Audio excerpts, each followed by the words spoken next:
Siyamnikelela bazalwane siphinde sinemukele Cathedral Church of All Saints esontweni lishumi nesihlanu emva kwa Pentecost phinde esontweni lemashumi lamabili nathathu nasibuka inkonzo njengekuhleleka kwesifundo esigabeni lebesisitayele. Futhi-ke lamuhla lisonto lapho sikhumbula khona labasha ebandleni sanganiswa abazalwane lokuthi sekwaduma ukuthi kunenyanga labasha ngaJuni lana sisho ebandleni lisonto lalabasha nje namuhla lapho sikhumbula khona ligalelo labasha labalifakako kuze kuthi libandla lakithi liqhubeke limkhonde uNkulunkulu. Noko-ke siyathi ukuthi kulesikhathi sanyalo abantu labasha cishe labanyenti baphila kabuhlungwana, simo akusiso lesihle, labafundzako abafundi ngalokwetayelekile, labamele basebente abasebenzi, futhi-ke kunetintfo letiningi letitinsayela batitfola-ke nabo sebabukene naloko lokukhandza ukuthi lokunye sekuyabedukisa nasendleleni. Siyabathandazela-ke bazalwane livesi-ke noma sicubulo sale nyanga yabo livesi lesitayele lelivela basekorinte besibili sahluko 4 verse 8 verse 8-ke bazalwane uthi siyacindzetelwa nzawo tonke kepha asibhubhi. Amen. Sicindzetele kanje nzawo tonke kepha aseninjani asibhubhi.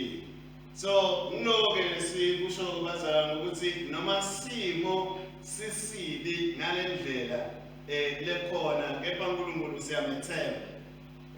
uNkulunkulu-ke lokuhle ukuthi siyalingana sonke futhi lengikuthandako kunanalelinye livi lelingekho khashane khona la kulele silifundzile sahluko 5 lapha kuthiwa khona verse 17 la kuthiwa khona umuntu nakaKristu usidalwa lesisha kwendlulile kwekucala kwavela lokusha.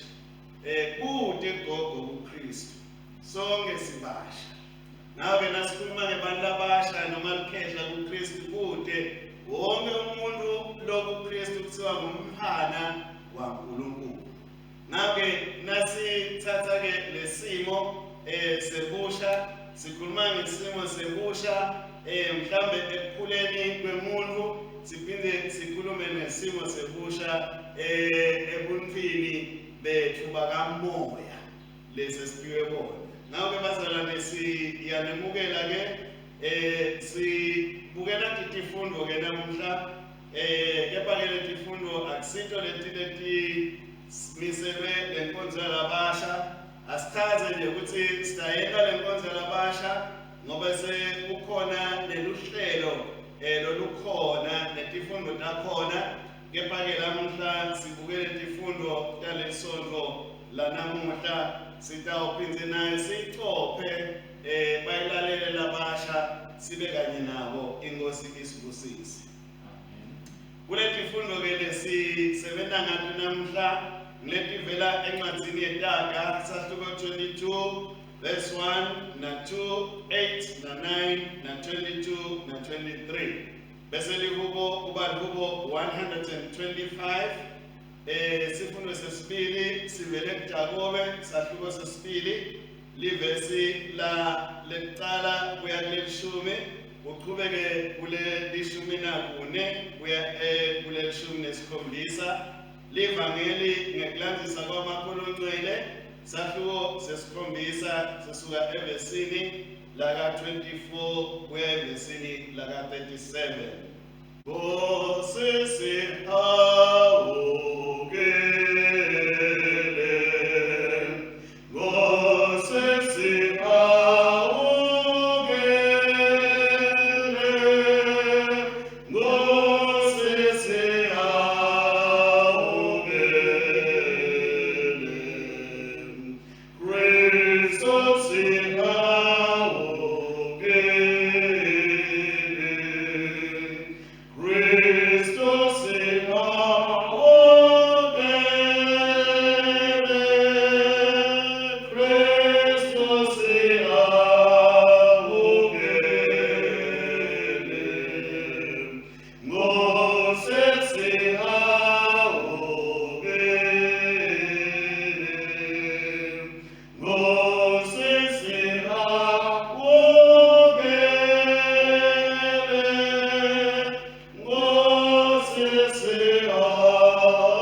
uNkulunkulu wakho ngayo yonke inhliziyo yakho nangawo wonke umphefumulo wakho nangayo yonke ingqondo yakho nangawo konke amandla akho.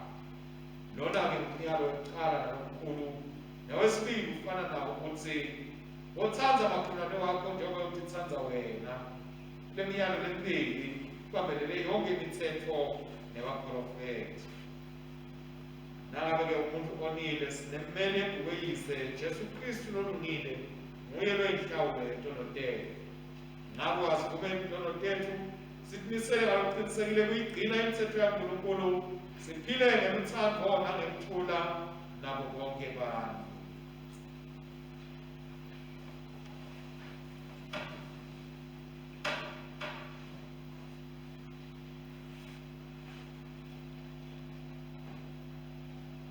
Asithandaze.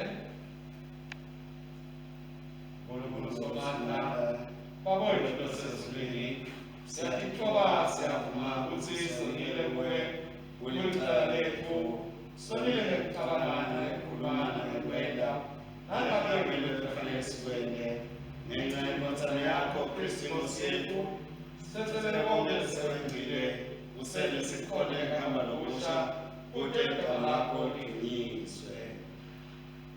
uNkulunkulu somandla uthethelela bonke labaphendwa ngeqiniso akasihawukele asithethelele intono tethu asikhulule kuto asimise asiqinise kulungeni konke asigcine nasephileni lokulini nanini ngaye Jesu Kristu Inkosi yethu.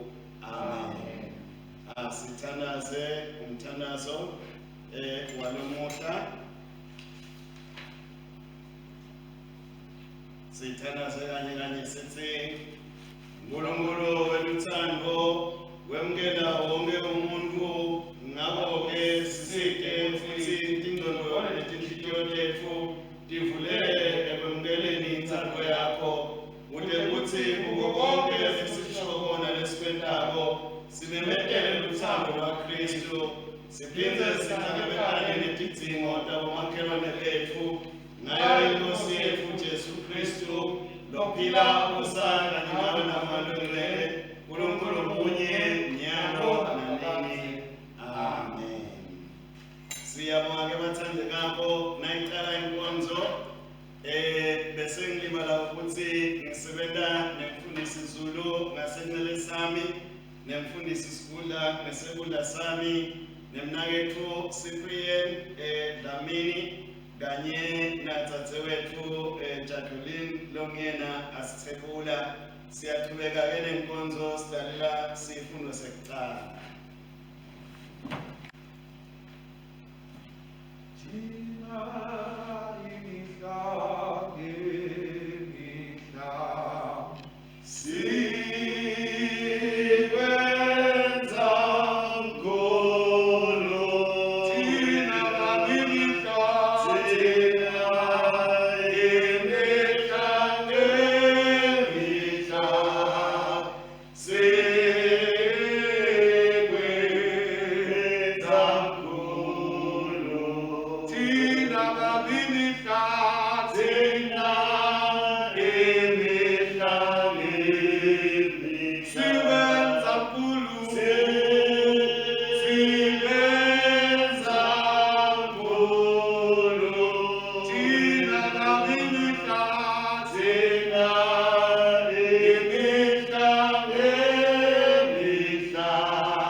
Silanzise enhlitiyweni yabo labasha nabo labadzala nabo bonke bazalwane. Namanje-ke bawethu ongcwele sikhulekela khona komoya wakho ongcwele kubo bonke lesikwentako nakulelivi lakho Nkosi ngathi lifinyelela kithi lithole Nkosi indzawo lelungele kokuthi lingafiki lihlume likhiqide bakwethu lodwebe tithelo kanhlumi kankulungwane ngamakhulu. Siyabonga bakwethu lodwebe yena inkosi ukuthi emaveni nomlomo wami nako kusidla kahle impilo yethu kwemukeleke kuwe Jehova cala lethu laphakathi ngaJesu Kristu Nkosi yethu. Amen. Cela abantu bahlale phansi. Siphindze siyabavusela abazalwane egameni lenkosi nemsindisi wethu Jesu Kristu. Amen. Amen. Siyabonga uNkulunkulu ngabo abantu abasha abazalwane ngabo bonke abangekho ebandleni. Siyaqhubeka njengesihlubulo sabo salesi sikhathi sithi noma ngabe bacinzelelwa kutotoke inhlangothi kodwa angeke baze babothoke, angeke baze bavaleleke bathathekayo bawuqhubeka ngemsa kaNkulunkulu, baqhubeke nemandla futhi lavela kuNkulunkulu. Amen. Sihloko selishumayelo yanamhlanje bazalwane, sihloko lesithi uNkulunkulu Wemtsetfocotfo noma uNkulunkulu webulungisa, the God of justice.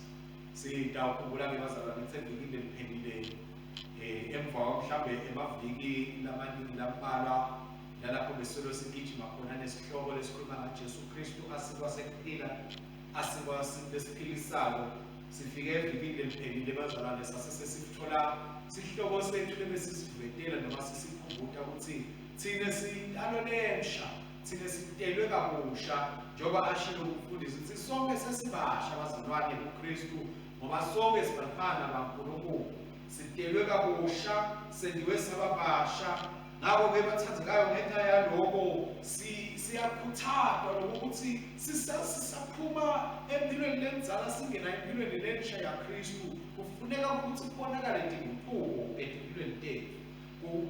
Kufanana njengalesikhathi lesesikiso bazalwane la siphume khona ebusika sangena entwasahlobo, kuyabonakala ukuthi cha thina sesiyaguquka. Siyabona njalo kuyahluma kwenhlata, uyabona izihlahla seziyaqala tiba nemacembe lepho lebetihohlole bemacembe, letimbali setiyanza sawubona ngetinyosi ngitithathela tigcwala etihlahleni ukuthi cha sevele sekushintshe isimo.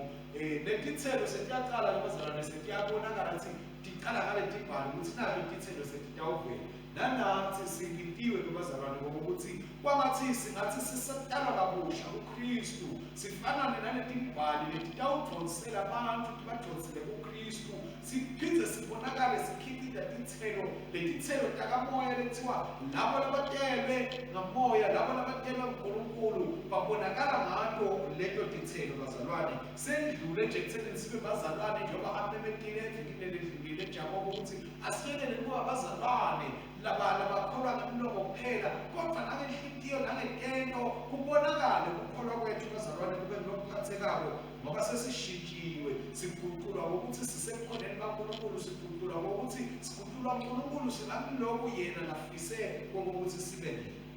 Sibuka-ke namuhla bazalwane sihloko sokuthi njengoba sesiguquliwe, njengoba siqhubeka siguqulwa, uNkulunkulu usibita ekuthenini sibe bantu labafuna kubona umthetho-qotho, sibe bantu labafuna kubona ubulungiswa eveni, sibe bantu labafuna kubona tinto tihamba ngendlela, sibone bantu bonke bantu kunekuthokota ngendlela impilo leqhubeka ngayo bazalwane. Njengoba nje sathi ukuthi kulo mhlaba lesiphila kiwo diningi into lesibonako letingahambi kahle.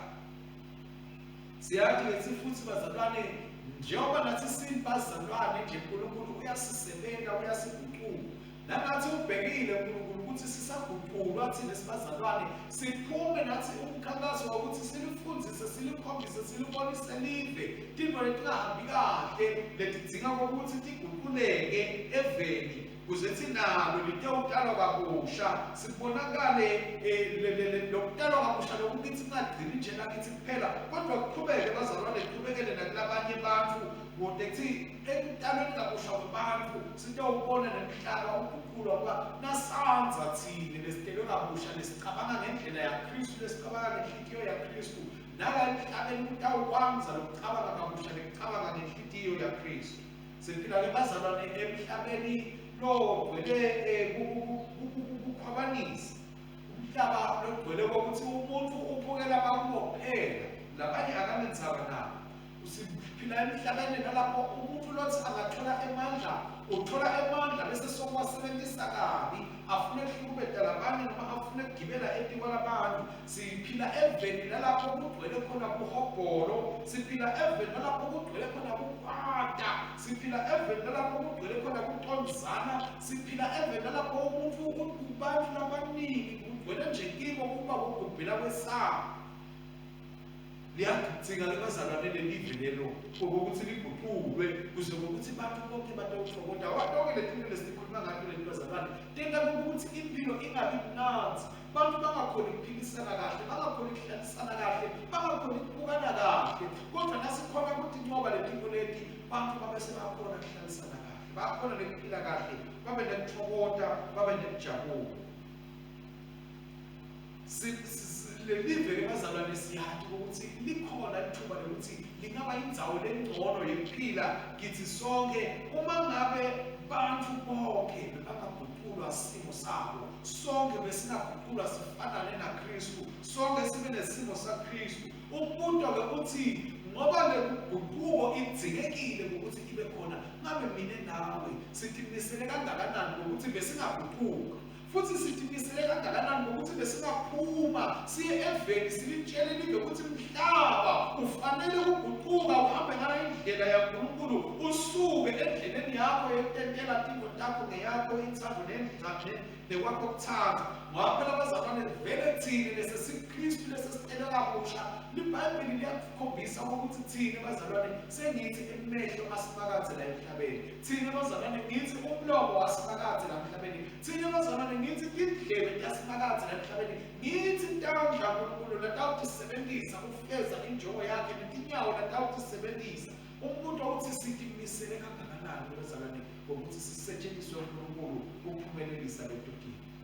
Masifundza-ke sifundza isifundo sekuqala bazalwane lesikhangayo encwadzini yeTaga, siyakhuthazwa ngokuthi asifuneni kuba bantu bazalwane labanesiqu noma labanesimo lesihle lesikahle, sibe bantu futhi labanekwatiwa ngetintfo letinhle, singatiwa noma satiwe letintfo letimbi.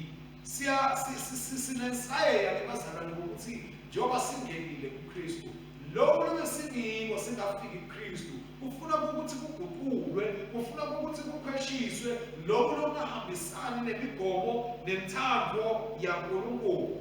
Bantu lesiyathi bazalwane ukuthi sifundza njena eTaga tithi tona kungcono ukuthi ube umuntu wesimo lesihle kunokuthi ube umuntu otawukwenza ngendlela. Kodwa siyabithi bantu emhlabeni namuhla bangonota ukuthi banze ngengcebo, abanenzaba ngokuthi simo noma situ sabo silimala kangakanani, sibukeka kangakanani. Umuntu nje uthokotiswa ukuthi yena nje nasekwanze ingcebo yakhe akasanenzaba ngako konke lokunye. Kodwa lencwadzi bazalwane yeTaga isinika isayeke ukuthi lento akusito letenda uNkulunkulu athokoze. uNkulunkulu uthokotiswa ukubona umuntu loguqukako, uNkulunkulu uthokotiswa ukubona umuntu lofuna ukuthobela inthando yakhe, lofuna umthetho wakhe, lofuna ukuhamba ekukhanyeni enetintfo letimukhanya.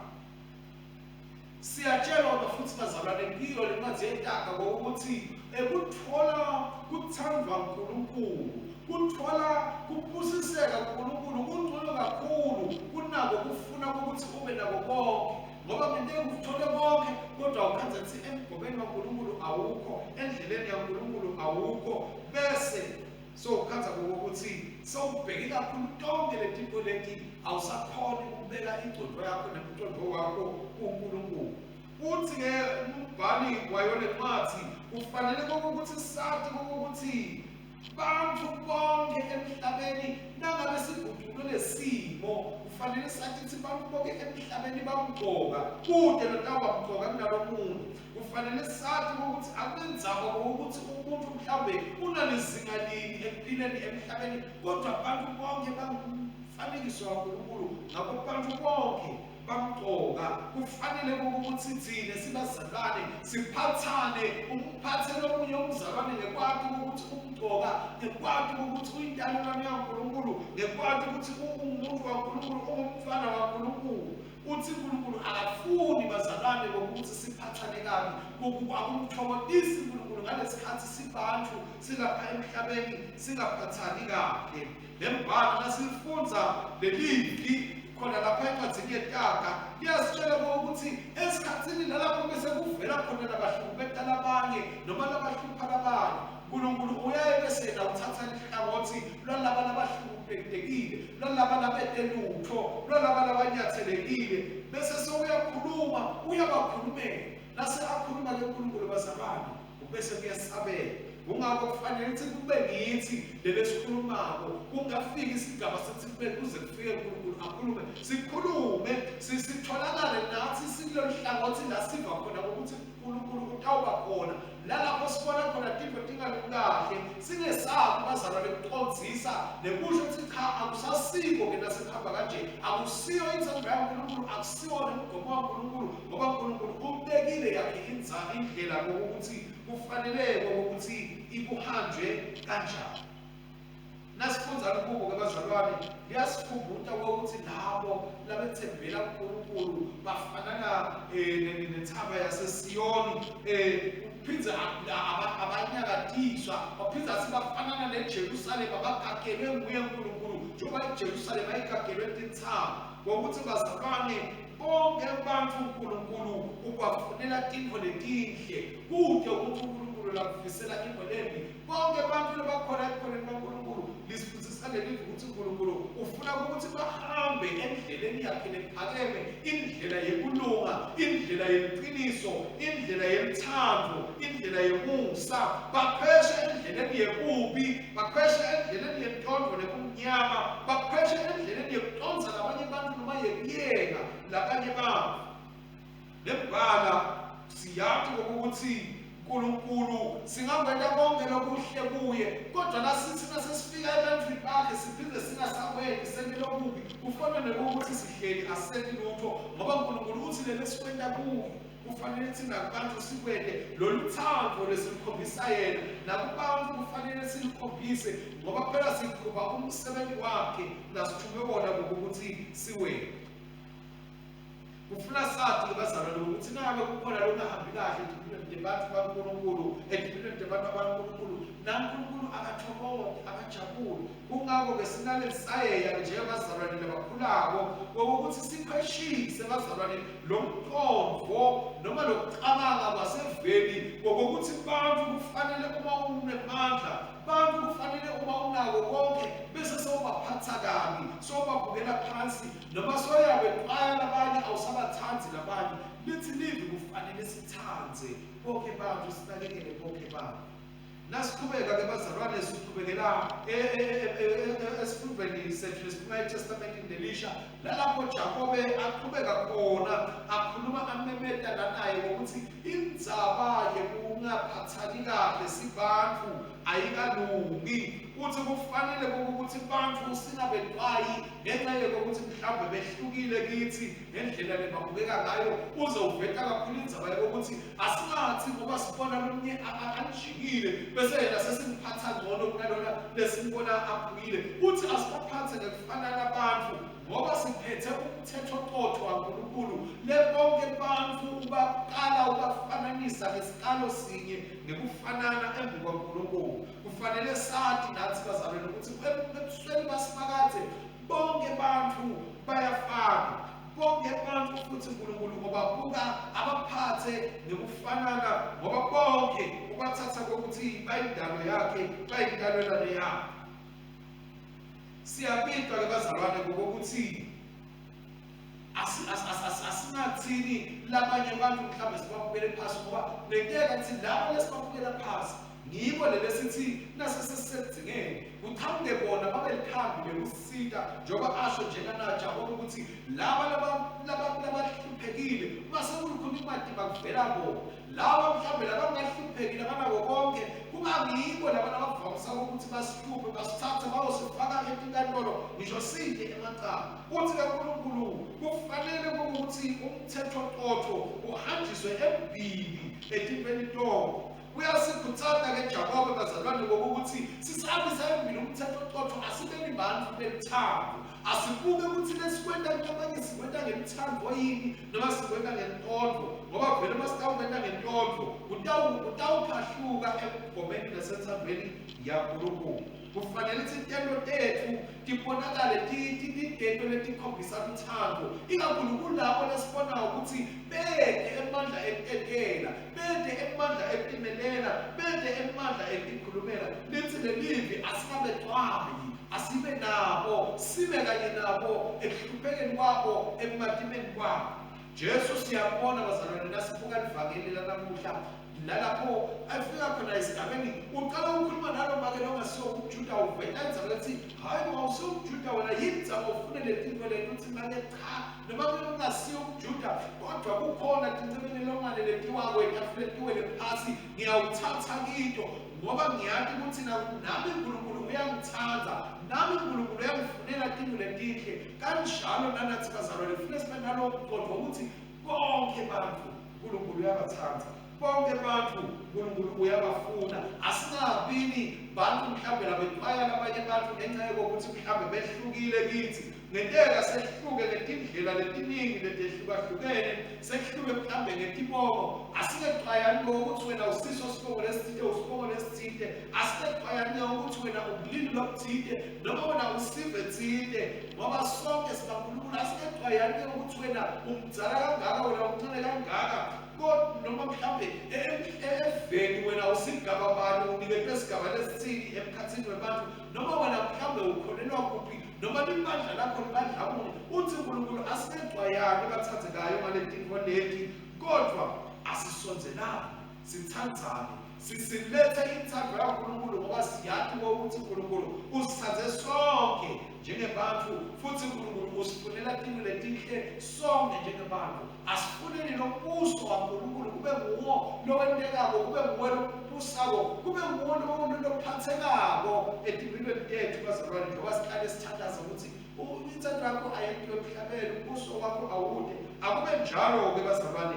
asati lokuthi bonke abantu bamgcoka kuNkulunkulu ngokungako lesibitiwe sabitelwa ukuthi siyomemethela uthando lwaNkulunkulu kibo bonke abantu ngoba uNkulunkulu akabafuni abantu bakhe babhubhe ufuna abantu bakhe bangene empilweni yomphakathi ngawo sibitele ukuthi sibathandazele sibitele ukuthi sibaphe livi sibatshele kaNkulunkulu sibatshele ngomusa kwaNkulunkulu sinelithemba lokuthi nabo ngalinye ilanga bayawuguquka bangene kulondlela lesihamba kiyo nalabo bakwathi ukuthi baqhubele embili umthethonqotho sibone inguquko lentekako emhlabeni ngoba inguquko lentekako emhlabeni bazalwane iqala la ngekhathi kini na maguquka mina guquka wena uguquka umama uguquka live naguquka live uguquka umhlaba wonke ngakho-ke sibitele bazalwane ngokuthi sihambe ngawo umthethonqotho waNkulunkulu ngokuthi siyente ithando yaNkulunkulu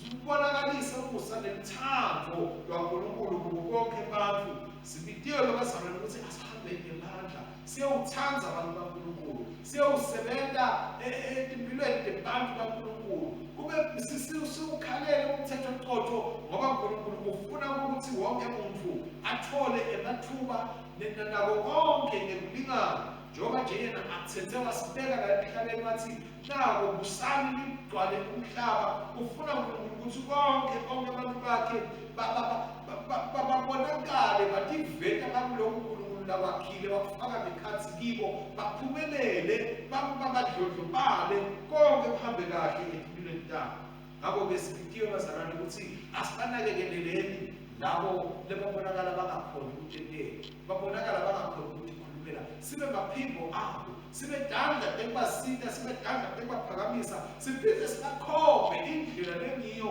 yaNkulunkulu levela kaJesu Kristu kude ngokuthi wonke muntu ate ukukhululeka wonke muntu ate ukuthokota ngoba lembala uNkulunkulu losikhululayo Ngakho bazalwane asambeni siyowenda umsebenzi kaNkulunkulu, siyowukhuluma iqiniso laNkulunkulu, silikhulume ilizwi laNkulunkulu, bantu basimakaze baphile egameni lenkosi nomsindisi wethu Jesu Kristu.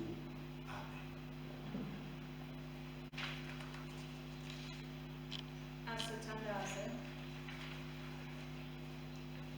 Babelo sezulwini, ngembhabhatiso wakho longcwele, wende emanti ageleka edlane, wenda nekhiyalo dacubuka elubhavulweni kulo mhlaba. Vula emehlo ethu ukuze siyibone le mpilo lensha ebuKristu. Uvule nezindlebe zethu ukuthi sililive ilizwi lakho. Sikhulume ukuthi sihambe ngokulunga. Ukhulule izilimi zethu ukuthi tikudumise ngaleti manga losendela tona. Nkosi nomsa wakho. Babelo sezulwini, usende sonke sabathe indlalifa yombuso wakho, ngawo umbhabhatiso longcwele. Wasiphasa ngelukholo loluKristu Jesu inkosi yethu. Sigcine singakhombisi kukhetha nokucwayana sibazalwane. Esikhundleni sende sicele emisebenzini emihle. Yena uthando lwaKristu lukhanye kithi njalo. Nkosi nomsa wakho. Babelo sezulwini, dala usimamise kithi impilo lecithumako kuKristu Jesu. Usihole ngomoya wakho longcwele ukuthi sanze imisebenzi emihle. Lusuku ngelusuku asiphokophele ukukhadimulisa wena Nkosi. Nkosi nomsa wakho. Babelo sezulwini, sithi abatali ukuthi bakhulise abantwana babo ekukwatini wena njengemsidi nelithemba labo, kude bangabeki lithemba labo etikhulwini nasemakhosini lapho kude khona isinziso, kepha bethembe Jesu Kristu ngalokuphelele. Nkosi nomsa wakho. Babelo sezulwini, sibeka lithemba lethu kuwe. Sicela usiholele inkosi uMswati wesithathu kanye naNkulunkulu netinduna tonke nabo bonke baholi nebaphathi, kuthi onke emasu nemisebenzi yabo icondziswe nguwe, kude kusitakale labo lababaholayo, nekuthi kubo bonke wende kuphumelele umtsetfocotfo kulabo labacindezekile. Nkosi nomsa wakho. Babelo sezulwini, kuba nomsa wakho labo labagulako nalabasekugcineni. Sikhumbula ikakhulu bantu base-Afghanistan naletinye tive lapho kunetivi khona. Sikhumbula nemave lapho kunetivunguvungu nekutamatama komhlaba. Sikhumbula labo labalahlekelwa ngesikhathi selidlame. Sikhumbula labo lababulawa nalabo labalinyanga. Siletha kuwe yonke imindeni leyathintheka futhi ubahlangabele nezidzingo tayo. Uvuvuke, welaphe uphindze ulethe bulungiswa. Siletha embi kwakho labo labagula ngenxa yamahazana. Sicela ukuthi ngemivimbo yaKristu baphiliswe. Sicela nokuthi uvuthule labo sebalahlekelwe lihlobo. Nkosi nomsa wakho. Babelo sezulwini, yipha ukuthi bonke labo labeta esidlweni sakho lesingcwele namuhla babe ngulabaphendukako nalabanelukholo kude kuthethelelwe tono, kube nobunye ekuvunyweni kwetono ngeliciniso. Kude sihlale njalo kuKristu simunye, sikhule ekufananeni naye tinsuku netinsuku. Yenda abaholi bemandla ethu batholakale bakuKristu, ubende balandzele isibonelo sakhe emsebentini welibandla nasekuholeni libandla, kude libandla litekuchubeka ngekukhula liphindze libe likhambi nalelime emigomeni lelibitelwe kuyo kuletinsuku. Nkosi nomsa wakho. Tonke letinto Nkosi, nabo bonke lokunye lokwatiko ukuthi siyakudzinga. Siphe ngaye lowakho waphindze wavumba. Nyalo lophila abusa nawe nabaya longcwele, uNkulunkulu munye naphakatsi. Amen. Libandla sibume.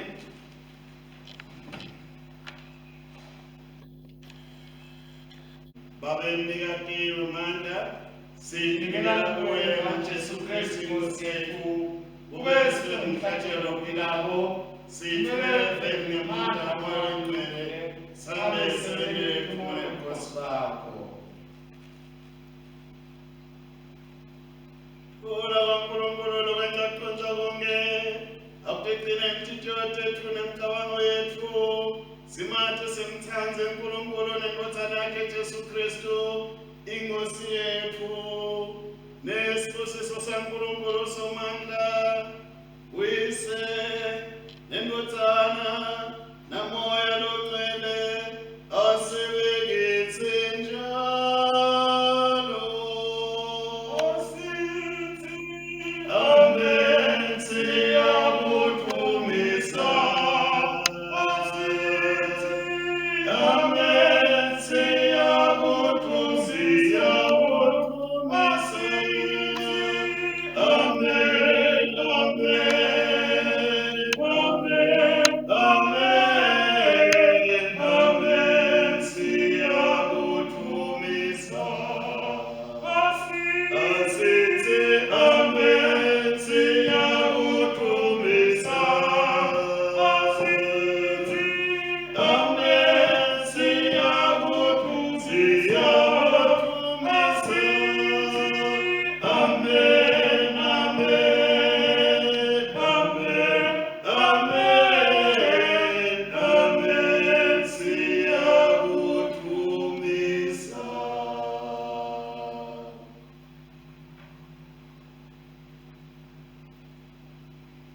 Siyabonga kakhulu bazalwane kuba kanye nathi kulena nkonzo siqhubeka siyabathandazela abantu labasha ngoba ukuthi bamthande kakhulu uNkulunkulu bambonge kakhulu uNkulunkulu bamsebenzele kakhulu uNkulunkulu bahambe futhi empini ngado tindzaba temtsetfocotfo nebulungiswa uNkulunkulu hambani-ke ngekuthulana ngeluthando niyosebenzela inkosi egameni likaKristu.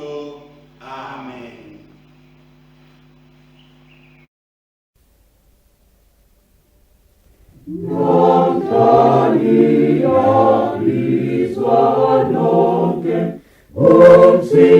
Umsindisi onguKristu wasenokhu enibiza usabizana namuhla